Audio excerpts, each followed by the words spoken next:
Hello everyone, welcome to this tutorial. In the previous tutorial, we learned how to set up overdue amounts and sales order rules in the credit management system in D365. In this tutorial, I will walk you through the setup of the credit limit blocking rules in D365. So let's begin. In order to set up the credit limit rule in D365, first select the credit limit used from the tab if the blocking rule applies to the customer credit limit amount utilized. Then, select the range of customers for whom the rule is valid. Select Table if the rule applies to a specific customer, or Group if the rule is applicable at the customer group level, and All if the rule applies to all customers.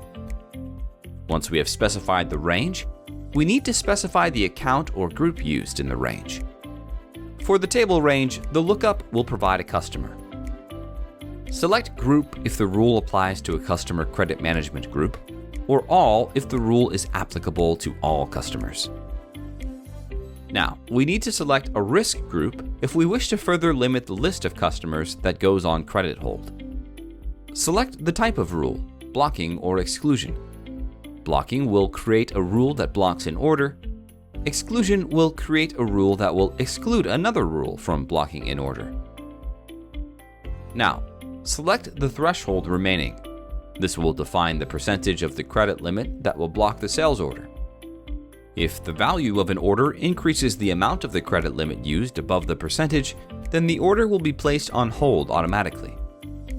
The credit limit rule has been set up in D365. With this, we have come to the end of this tutorial. I hope you understood all the steps involved in setting up all these blocking rules in the credit management system in D365. Thanks for watching, and stay tuned for the next video.